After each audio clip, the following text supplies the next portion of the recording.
Well, hi guys, welcome to this Money Control live stream. You're watching Opening Bell with me, Nandita Khemka. Brand new week, and looks like we are poised to start this week on a firm footing. The GIFT Nifty hinting at a start above that 22,500 mark. So looks like we are poised for fresh highs in today's session. Who knows? I mean, it's a new week. We could be looking at a new peak this week. If you look at other cues coming in from other global markets, Nikkei has hit a fresh high of 40,000 or thereabouts. The Nasdaq hit a fresh high in Friday's session.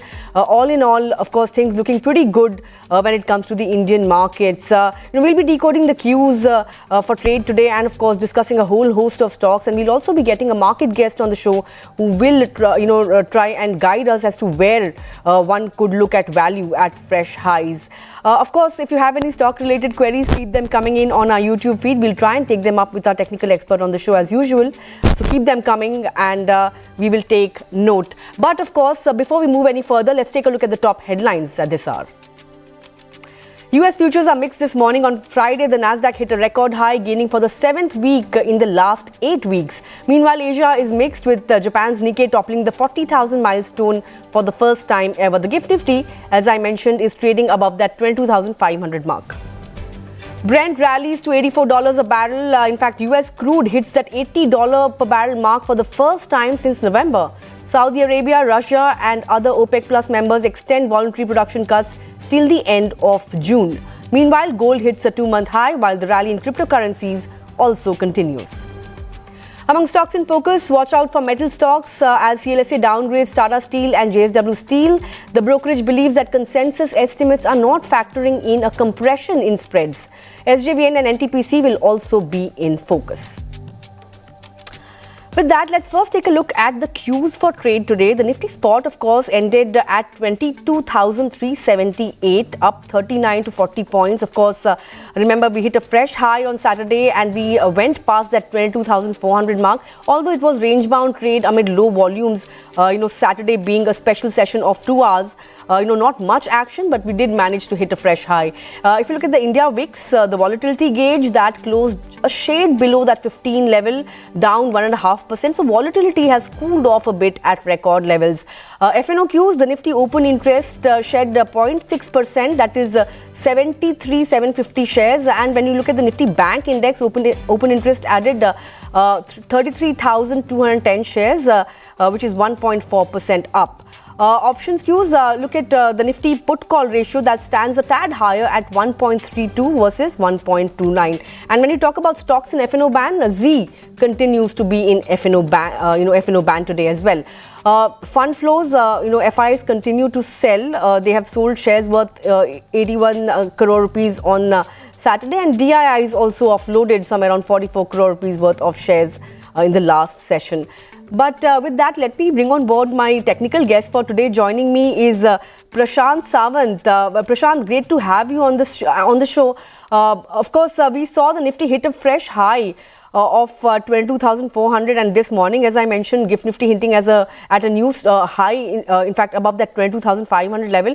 Over the last 3 sessions, we've seen the Nifty add somewhere around 450 points, in just a matter of 3 sessions. This week, do you expect this trend to continue? Do you expect higher highs at 22,500, 550? What is the setup looking like? And of course, the Nifty Bank Index as well. Staged a very good recovery on Friday, but, failed to, extend those gains in Saturday's session. But Saturday was a truncated session, right? So today, do you expect Nifty Bank to be in action, and what are the levels on the upside you'll be watching out for there? So, Nandita, very good morning and good morning to all the viewers. I think I'll share a view first before talking about the levels specific to the indices. So the view is that if you look at the past 20-year data, 2004, 2009, 2014 and 19, so these are all the election years prior to now. And if you look at the month of March, so historically you will see that every March of the election year, we have got a very big move in both the indices, with Bank Nifty leading every time. In fact, in the month of March 2019, we got a 10% move in Bank Nifty in 1 month itself. So I think that indication we have already received on the first day of March itself, which was Friday. And as you rightly said, Saturday was a truncated day. But overall, I'm extremely bullish on Bank Nifty. And if I were to choose between both the indices, I would go ahead with Bank Nifty straight away. First of all, there is a gap resistance which needs to be filled on Bank Nifty. That happens to be my first target, which is 48,100 in spot levels. So if we reach those levels and if we close above that, I think that can be the big trigger for Bank Nifty to go to the next levels of 49,000. So from the current levels, 48,000, 48,150, these are the levels to watch for the week and the month ahead. I think if we close above that and get a follow through, we can see a very, very big rally in Bank Nifty, which has been indicated by the data, as I said, for the past 20 years. As far as Nifty is concerned, we are currently quoting just slightly above 22,400 in spot, and we had a good session on Friday. Overall, I think now Reliance has to read the rally, and 3,000, which has been a major resistance for this counter, if it is taken off on a closing basis, we can see a strong rally on Reliance as well, which can take the stock to around 3050, 3060, which can be a big trigger for Nifty. So the next levels for Nifty would be around 22,500, 20,550 spot. And on the downside, major supports are 22,200. Similarly, for Bank Nifty, the major support happens to be 46,800 spot level. So any and every dip, I think, should be bought. And as I said, the major level to watch for in Bank Nifty for the whole month is 48,000, 48,150. Any close above that can give a very big rally in Bank Nifty.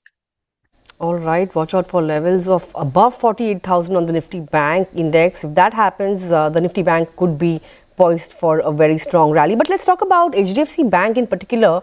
Prashant, of course, we have a brokerage note coming in on this particular stock from HSBC. It has a buy rating, target price at 1750. In fact, the brokerage has pointed out that expectations of high loan growth and not high deposit growth is at the core of disappointments. And lowering loan growth will actually be good for the stock, according to HSBC. In fact, it would be good for the margin picture as well and return on asset also. And the brokerage also maintains that the stock offers a positive possible returns of 5 to 29% CAGR over FY24 to FY27. 1750 is the kind of target that HSBC has penciled in for HDFC Bank. Currently at 1430 or thereabouts, how much of an upside do you see over the next couple of weeks? And for those who are looking to enter into the stock, would you say the risk reward is looking attractive now? So just to simplify it for everyone, I can put it across this way, that there was a strong downward move in HDFC Bank, which bottomed out somewhere around 1380, 1400 odd levels. After that, we have seen consolidation. Now, consolidation shows that the negative news has been absorbed. What we need now is a breakout to confirm this specific price action. And for that, the stock has to go and close above 1450, which is hardly a percent and a half from the current levels. 1430 was the close on Saturday. So I think for me to have a clear view on this, I need a close above 1450 spot levels. If I close above 1450, one can go long, keeping stop losses at 1420, 1420. Then look out for targets around 1500, 1550. I think one has to go level wise, keep a risk reward of 1:2, 1:3, and keep adding slowly. Don't buy entire quantity in one tranche.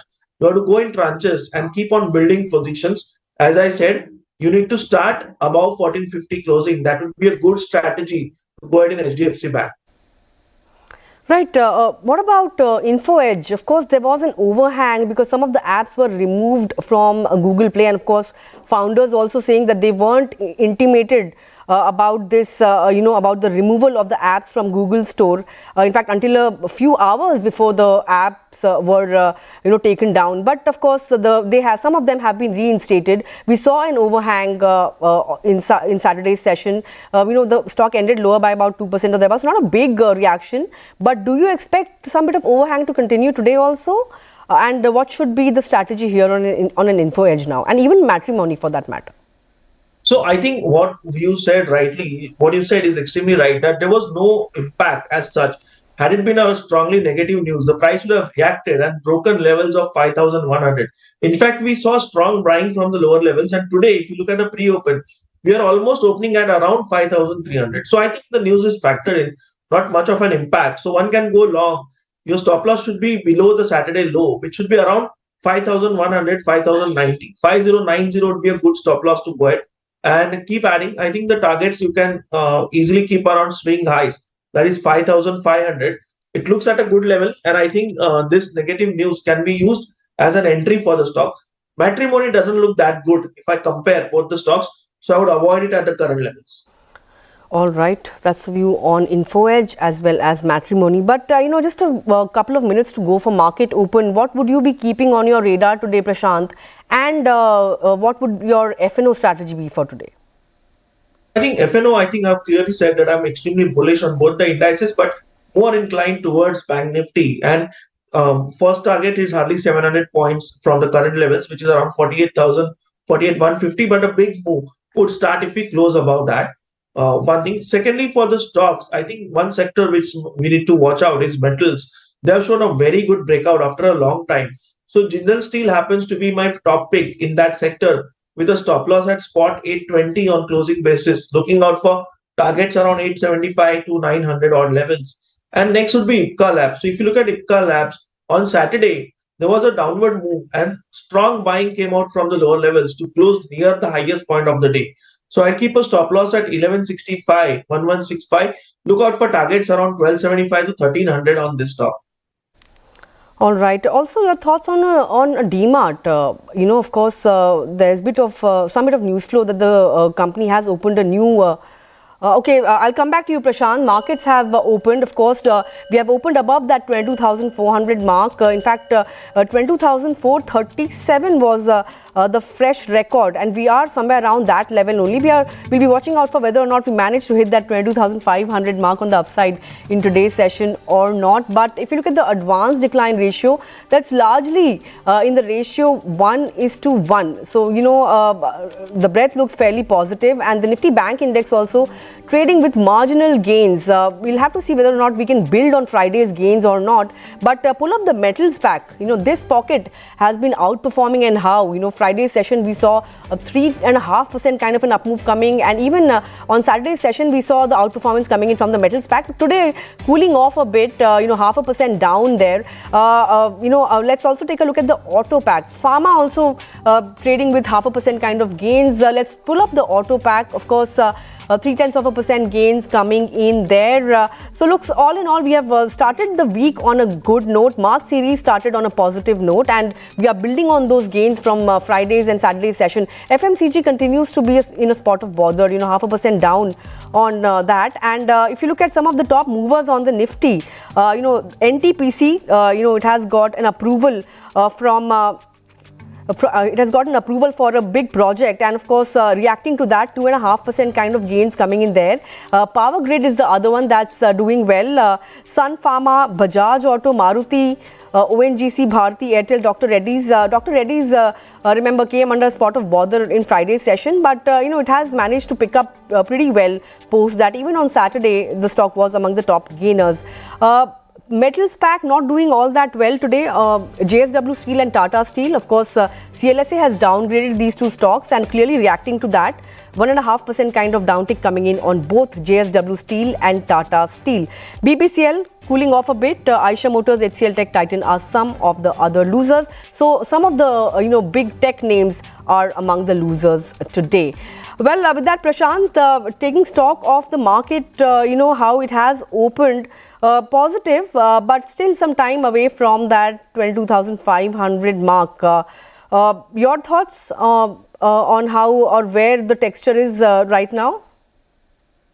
So I think if I were to look at the indices, I think Nifty has shown a good open. We are quoting around about 22,400 and almost near the satellite levels. Bank Nifty also has started around 47,400, 47,350. So it is definitely a positive start for the week. And I think the sector which is looking good is auto, with Maruti and Tata Motors leading from the front. So I think one can focus here, and Tata Motors definitely looks ready to conquer levels around 1,020, 1,030. It has been a very strong counter for the past 2.5 months. So I think any dip on this stock can be bought, and you can look out for targets around 1,020, 1,030. All right, that's the view then on Tata Motors. Hold that thought, Prashant. We'll come back and talk about specific stocks, and of course also discuss viewer queries with you. But let me also bring on board Anshul Saigal, who's a market expert, joining in to take stock of where the markets are headed, what the valuation picture is looking like, and where exactly one should be looking for alpha at the current juncture. Great to have you on the show, Anshul. First of all, of course, we are at record levels, right? Here on, do you think all the positives are priced in? There was, no negative surprise when it comes to earnings season. We've had a blowout, numbers in terms of GDP figures, and globally also things are looking pretty good on the equity market side. Do you think all these are now priced in, and perhaps we could see range-bound trade in the run-up to elections, or do you think there are chances of a correction? Good morning, Nandita. Thanks for having me. Always a pleasure to be here. So, if you ask me whether the markets have priced in all the positives, I would say that many of the positives are definitely priced in. But then if you speak with companies on the ground, the feeling one gets is that there is tremendous tailwinds in demand patterns for these companies.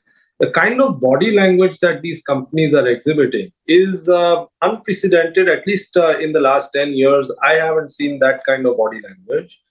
And it is getting reflected in quarterly numbers as well, as also in the order booking. Given this sort of a trend, I don't think that all the positives are already priced in. Some may be, but there is still room for these positives to get priced in over a period of time. Particularly, I'd bring you to one point, which is that the capex cycle in this country, as it is reflected by the gross fixed capital formation, that over the last, 10, 12 years, that is between 2012 to 2022-23, had been quite weak. And in that period, we saw the markets move in fits and starts. If you were looking at the period before that, then you saw between 2003 and 7 a one-way rally, because the capital formation was going up quite steadily. I believe, and this is also the view of many experts in the markets, that capital formation in this country has started with a bang just now. And we are only at the beginning of this capex cycle. It's going to take at least 3-5 years for this to taper off. And in this space, as the capital cycle picks up, markets will also see tailwinds as a result, because companies will do well. So manufacturing capital goods will benefit, and that will get reflected also in the broader markets as we move ahead. So I am not in the camp that we are at the top of this cycle because most positives are priced in. I'm in the camp that some positives are priced in, but there is significant tailwinds on the ground for this market to have further legs. All right, further legs to this rally. That's the view from Anshul. But Anshul, let's talk about the broader end of the markets as well, right? Over the last 1 month, if you see, the trend has been reversed. Large caps have taken the lead.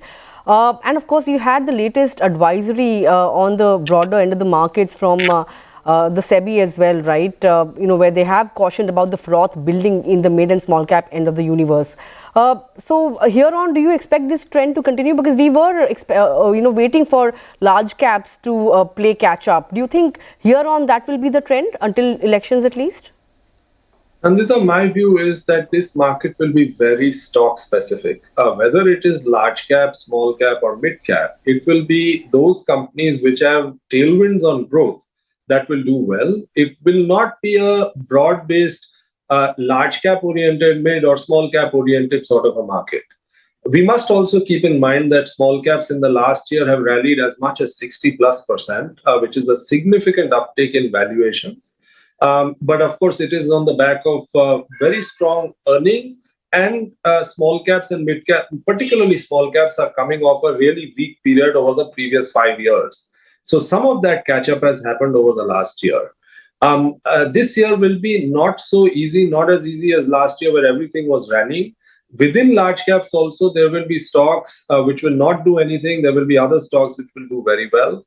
So one will have to be very stock specific in this market to make money. I must also mention that George Soros propagates a theory called the theory of reflexivity. And what that means is that while we are attuned to thinking about fundamentals driving markets, But many times it is the markets that drive fundamentals. What he means by that is that if the markets are doing well, then that starts getting reflected in the fundamentals, and the fundamentals chase market levels.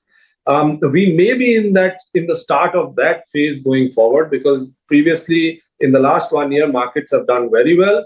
That will have an impact, positive impact on fundamentals, and so if this cycle becomes a virtuous cycle going forward, it'll be good for the markets. But of course, it will be stock specific much more than this being a broad-based rally in any segment of the market. Stock pickers market, really, right? So which are the pockets that one should look at? Because, there's so many pockets that have run ahead of their fundamentals. That, of course, that's a view that the market participants have been sharing, right? For instance, look at the PSU pack. I mean, everything has, everything has run up so much already that, one wouldn't know whether one should jump in at the current juncture or wait for dips, or how really one should approach it. So which are the pockets really one should look at for alpha generation now? Nandita, actually, we as humans are impaired by our biases, and one of the biases that we have is presentism, which is that what has happened in the recent past, we extrapolate that to the future, or we get anchored to certain prices and think that things have run up quite a bit, and as a result, they're peaking out. Now, I will, with regard to the PSU space, I will bring you to one report, a very interesting report, which one of the brokers, Bernstein, has written recently. And they've plotted the valuations of PSUs over a period of time, and just to show where valuations are versus past levels. And if you look at the previous peaks, we are still at half of those valuations, while we may have rallied materially from the bottom in valuations. But in terms of price to book, price to earning valuations, we are still at half of the previous peaks on PSU valuations.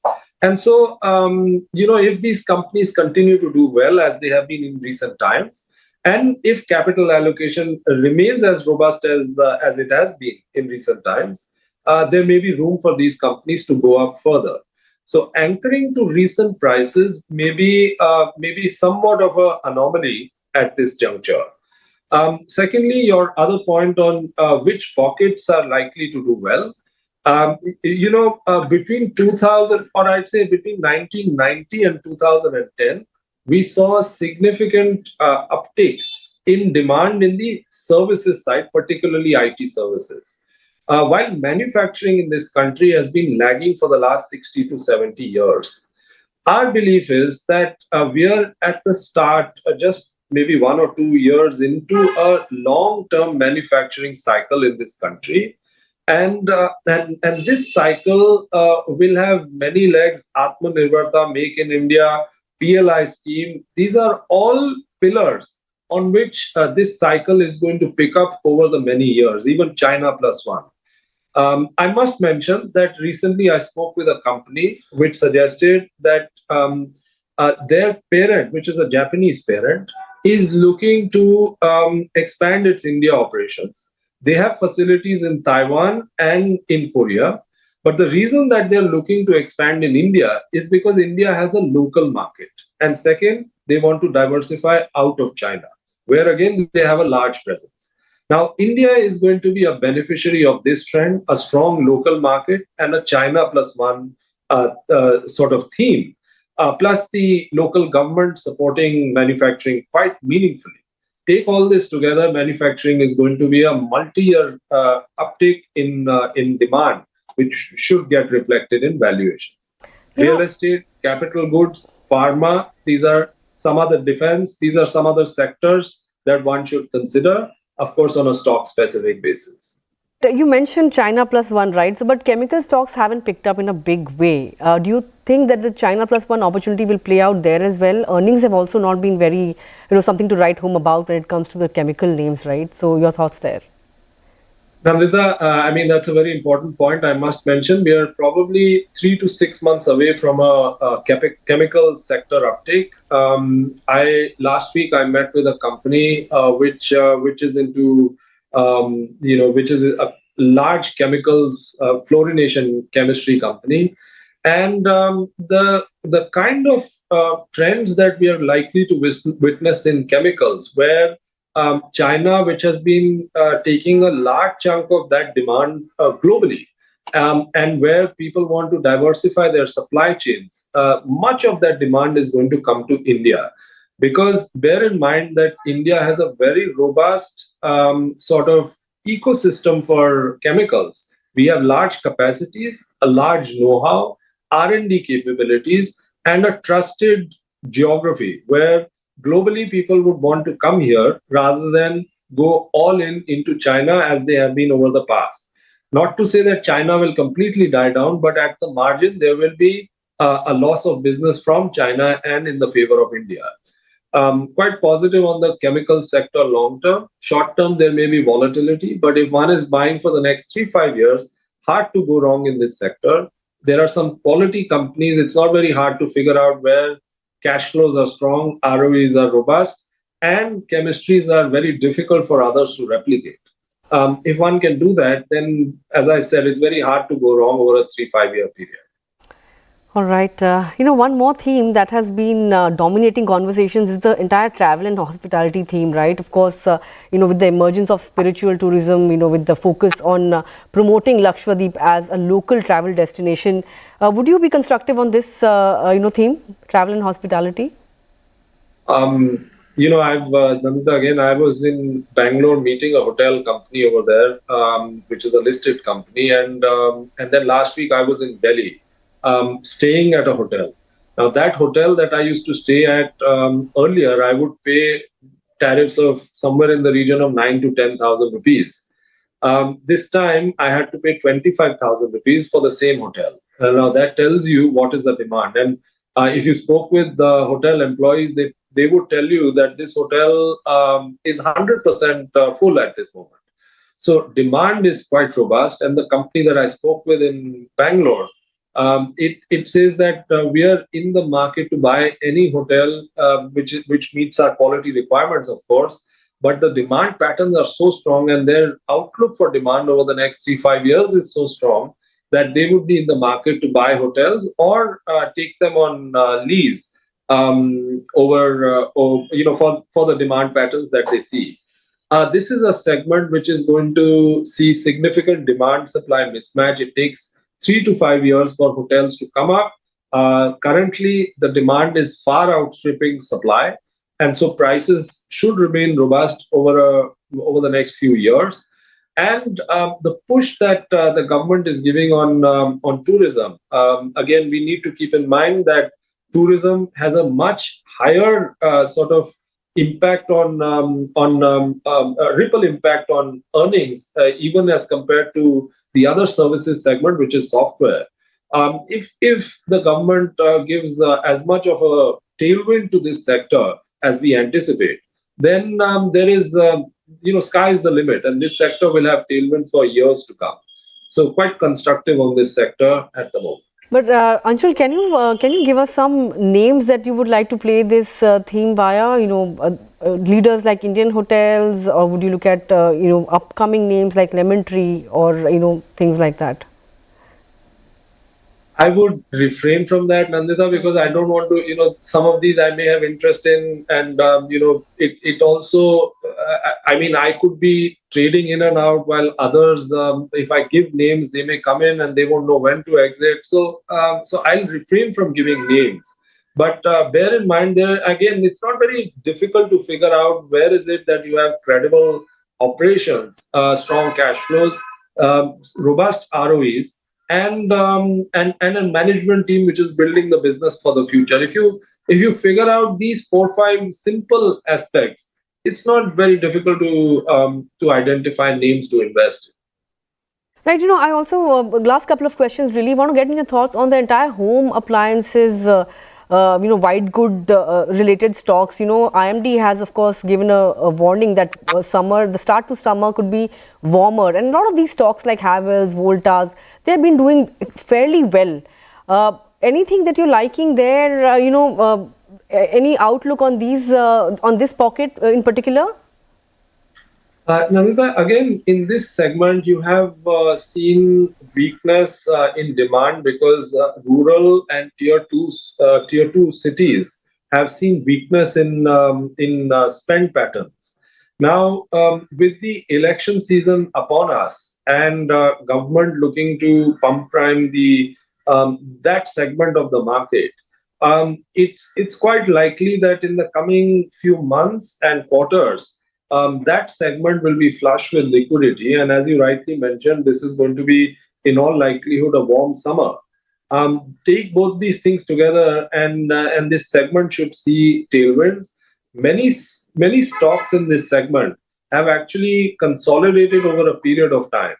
They've really done nothing in the last, say, 2-3 years.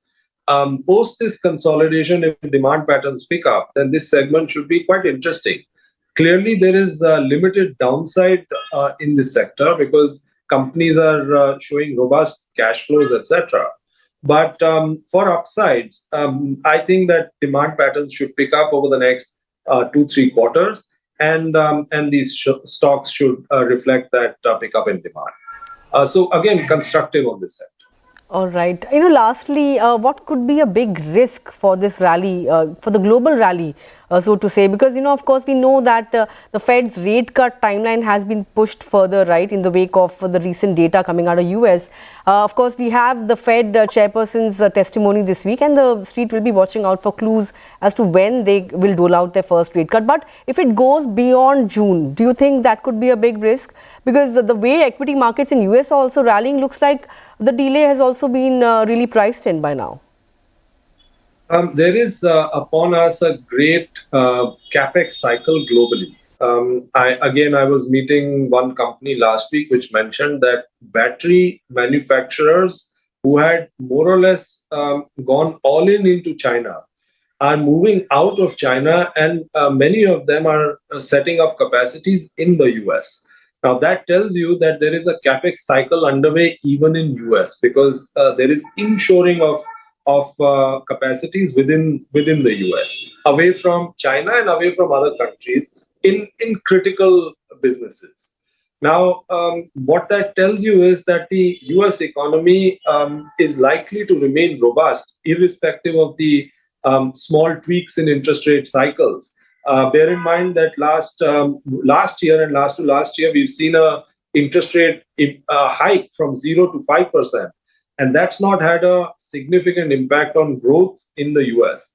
Now that interest rates have peaked and they are likely to taper down, it may happen a quarter later, but clearly interest rates have peaked. Given that, there is further tailwinds to the economy in the US. Now, given this setup, unless there is a credit event which is similar to what happened in the global financial crisis or say even COVID, I don't see a reversal in the markets. There may be hiccups, there may be speed breakers, which is always par for the course in the markets. But I don't see reversal, given the setup of the global markets. What is also interesting is that Japan is breaking out after a 35-year low. You are seeing Europe stock 600 break out, despite the world telling you that Europe is going off the grid and is going to be very weak. S&P 500 has broken out, and we know what is happening in India. So the single engine of Indian growth, which we were seeing giving tailwinds to the Indian markets, is adding another engine, which is global breakouts. So given all of this, I would lay my bets that we are not really at the peak, and there are risks, but those are more global risks in the form of a credit event or something. But earnings growth, market tailwinds, those augur well for these markets as we stand today. All right, that's the view then. But with that, Anshul, we are timed out. So thanks a lot for taking out time and joining in and sharing your thoughts with us, and really helping us navigate. Helping us tell, say how to really navigate this leg of the rally. But with that, thanks a lot for taking out time and joining in this morning. Thank you. With that, let's go back to Prashant, who's been waiting by very patiently. Prashant, let's take up some viewer queries that are tickling in this morning. The first one is coming in from Rajesh Veera on JBM Auto. He's saying that he has holdings at an average price of 374 per share, and he wants to know whether he should buy more at current levels. What would you advise him to do, given the fact that JBM Auto, I think, has been cooling off a bit after a good rally in the last 1 month? So I think, Nandita, even after the cool off from his price, it is a 7-bagger. I think it's a big move. And that too, I think, if I'm not wrong, it should be in less than a year or max 1 year. So it's a very good move. First thing is, what quantity does he have? That matters a lot. If it's a small quantity, the best way would be to take the investment out and keep the rest and trail it. And the trailing stop loss at the current level has to be around 1900. I'm keeping it deep because you would have taken your investment out and just trailing the rest. So you can keep a deep stop loss and hold it. All right, that's the view. Hold it with a stop loss. The next query is coming in from Satya CK. Wants to know your thoughts on a Vadilal. His buy price is 2200. He wants to know whether he should hold or book profits. He's also sitting on a good amount of profit. 3650 almost is where Vadilal is at. Should he continue to hold, or is it time to book some partial profits? So I think it's a good stock to hold with a stop loss at 3,500, which will be way above the buying cost. So I think that would be a logical move. And if the stock continues to move, you can see levels around 3,900. Or if it reverses, your profit will be booked almost near to the top. Right, that's the view then. I hope that answers your query. The next query is coming in from Jia Mehta. She wants to know your thoughts on Sula. Now, Sula has been correcting quite a bit over the last 1 month. It has dropped almost 14%. But would you say that this is a buying opportunity? So I would avoid this stock because it is not showing good patterns. The only thing is, those who have it currently can keep a stop loss at 540, 535 zone strictly. If it breaks, then I think you'll have to exit. All right. A couple of more queries then. Saurabh wants to know your thoughts on a Kalyan jewelry. Is it the right time to enter at the current juncture? That's the question. But would you advise looking at a Titan vis-a-vis a Kalyan Jewellers, or would you say that Kalyan is actually looking good on the charts now? So I would not compare for sure, but if you look at Kalyan Jewellers specifically, then there's a range breakout on the charts, and you're trading consistently above 400, 395 zone, which is a good sign. Volumes are picking up. So I think one can buy, keep a stop loss around 380, 385 zone on closing basis, and you can look out for targets around 430, 435. All right, the last one really coming in from Rupak Mehta. He wants to know of anything that you're liking in the healthcare space right now from a medium term perspective. Would you advise looking at the likes of Cipla, or would you say that look at hospital names, given the fact that they could be giving you a good entry point after the fall that we've seen in some of these shares? So I would avoid the hospital stocks, not looking good at the current levels, but you can look out for pharma stocks like Oro Pharma or Cipla. I think Oro is looking good, currently quoting above 1100, and one can add positions here, looking out for targets around 1150, 1165, keeping stop losses around 1070. I think Oro definitely showing strength. Volumes are also picking up, so it looks good to go. All right, that's the word then. But with that, I think this sums up our query segment for today. Prashant, I would like to take this opportunity to thank you for joining in this morning and addressing all of your queries and sharing your stock picks with us. But with that, of course, there's a new IPO opening up today, RK Swamy. It's a 423 crore rupee IPO that kicks off for subscription. The price band is in the range of 270 to 288 rupees a piece. In fact, it's a fresh issue of up to 173 crore rupees, OFS of 250 crore rupees. And the object of the fundraise, of course, would be funding capex as well as working capital needs. Now, this company is a prominent integrated market service group in India. In fact, it has a 15-year track record in the data analytics and marketing technology sector. Anand Rathi, well, it has a long-term subscribe recommendation, and it believes that the valuations look fair. But of course, whether or not you should subscribe to this one, if you want to know more views on what analysts have to say, log on to moneycontrol.com and see or read up more on what the street view is on this particular IPO. But with that, we are completely timed out on this edition of Opening Bell. Thanks a lot for tuning in. But of course, we'll be back with Closing Bell at 3:30 p.m. Don't forget to tune in for that. For all your other news and updates, keep following Money Control.